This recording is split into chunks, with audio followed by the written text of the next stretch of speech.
कभी कभी ऐसा होता है ना कि जीवन की जो सबसे गहरी सच्चाइयां होती हैं, जो सबसे बड़े सबक होते हैं, वो किसी बहुत बड़ी किताब में नहीं बल्कि बड़ी साधारण सी कहानियों में छिपे होते हैं। ये वो कहानियां हैं जो हमें उस मानवीय अनुभव की याद दिलाती हैं जिसे हम सब कहीं ना कहीं पहचानते हैं। तो चलिए इसी सवाल में थोड़ा और गहरा उतरते हैं। आज हम 3 ऐसी कहानियों को समझेंगे जो मिलकर जिंदगी के एक पूरे सफर का नक्शा बना देती हैं। एक ऐसा सफर जिससे हम सब गुजरते हैं। तो हम जीवन के अलग अलग पड़ावों से गुजरेंगे। शुरुआत करेंगे बचपन की उस मासूमियत से, फिर आगे बढ़कर दुनिया की खोज पर निकलेंगे और आखिर में हम उस जगह पहुंचेंगे जहां गहरी समझ और सच्चा ज्ञान मिलता है। तो चलिए अपने पहले पड़ाव पर चलते हैं। भोलानाथ नाम के एक छोटे से लड़के की आंखों से खेल और बिना शर्त वाले प्यार की दुनिया को देखते हैं। उसके जो पिता थे वो उसके लिए एक दोस्त जैसे थे।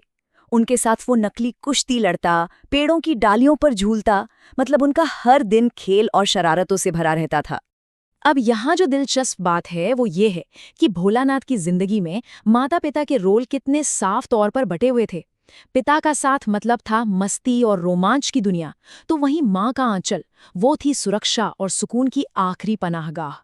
वैसे तो उसके बाबूजी भी उसे खाना खिलाते थे, पर ये तो माँ ही पक्का करती थी कि उसका पेट सच में भर गया है या नहीं। वो तो खाना खिलाने को भी एक खेल बना देती थी, अलग अलग पक्षियों के नाम लेकर निवाले खिलाती थी। और जैसा कि अक्सर बच्चों का होता है, भोलानाथ के दिन भी कल्पना से भरे खेलों और हाँ, थोड़ी बहुत शैतानियों से ही भरे रहते थे। लेकिन कहानी का सबसे अहम मोड़ तब आता है जब असली डर उसे घेर लेता है। पिता के साथ इतनी गहरी दोस्ती के बावजूद उसे सिर्फ एक ही जगह महफूज लगती है, और वो है उसकी माँ की गोद, वही माता का आंचल। तो घर की उस सुरक्षा को पीछे छोड़कर हमारी अगली कहानी हमें एक बड़े सफर पर ले जाती है। एक ऐसा सफर जो बहुत खूबसूरत है लेकिन साथ ही कड़वी सच्चाइयों से भी भरा है। लेखिका की हिमालय यात्रा शुरू होती है गैंगटॉक से, एक ऐसी जगह जिसे वो बड़े प्यार से मेहनती बादशाहों का शहर कहती हैं। और यहीं उन्हें बौद्ध प्रार्थना पताकाएं दिखती हैं। ये बहुत ही शानदार तरीके से दिखाती हैं कि कैसे आध्यात्मिकता इस जगह के नज़ारों में ही बुनी हुई है, जो जीवन और मृत्यु दोनों को एक साथ दर्शाती है। और तभी उन खूबसूरत नज़ारों के बीच एक सच्चाई सामने आती है। वो देखती हैं कि कुछ महिलाएं सड़कें बनाने के लिए पत्थर तोड़ रही हैं। ये एक बहुत ही गहरा एहसास का पल है कि जिन खूबसूरत सड़कों पर टूरिस्ट घूमते हैं वो किसी और की खतरनाक मेहनत से बनी हैं। फिर बर्फ की तलाश में सफ़र उन्हें कटाव तक ले जाता है। इसे भारत का स्विट्जरलैंड भी कहते हैं। ये जगह इतनी खूबसूरत और साफ है कि लगता है जैसे किसी दूसरी ही दुनिया में आ गए हों। तभी उसकी दोस्त मणि एक बहुत गहरी बात कहती है। वो ग्लेशियरों को सिर्फ सुंदर नहीं मानती, बल्कि उन्हें नीचे के मैदानों के लिए जीवन देने वाली एक वाटर कंजर्वेशन सिस्टम की तरह देखती है। तो खोज की इस यात्रा से अब हम बाल गोविंद भगत की कहानी के साथ ज्ञान और मन की शांति वाली अवस्था में पहुंचते हैं। बाल गोविंद भगत एक साधु की जो हमारी पारंपरिक सोच है ना, उसे पूरी तरह से बदल देते हैं। वो जिंदगी से भागते नहीं हैं, बल्कि वो तो आध्यात्मिकता को ठीक जिंदगी के बीचों बीच ही पाते हैं।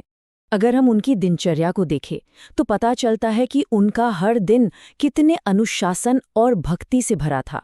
उनकी आध्यात्मिकता उनके किसी अलग काम में नहीं बल्कि रोज के कामों में ही झलकती थी।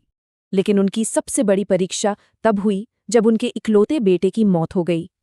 जब लेखक उनके घर पहुंचे तो उन्होंने देखा कि बाल गोविंद शोक नहीं मना रहे बल्कि खुशी से गा रहे हैं। वो समझा रहे थे कि ये कोई दुखद घटना नहीं बल्कि एक सुंदर मिलन है। उनका ये मानना था कि मृत्यु कोई अंत नहीं है, बल्कि ये तो आत्मा की अपने परमात्मा से एक आनंदमयी घर वापसी है। ये उत्सव की बात है। और देखिए, उनकी सोच सिर्फ बातों तक नहीं थी। उन्होंने उस जमाने में अपनी विधवा बहू से ही मुखाग्नि दिलवाई और उसके दोबारा विवाह पर जोर दिया। अपने सबसे गहरे दुख में भी उन्होंने करुणा और एक प्रगतिशील सोच का परिचय दिया। तो चलिए अब इन सबको एक साथ जोड़कर देखते हैं। आखिर जीवन के ये 3 पड़ाव हमें सिखाते क्या हैं? असल में ये तीनों कहानियां जब एक साथ देखी जाती हैं तो ये एक सार्थक जीवन का पूरा नक्शा हमारे सामने रख देती हैं।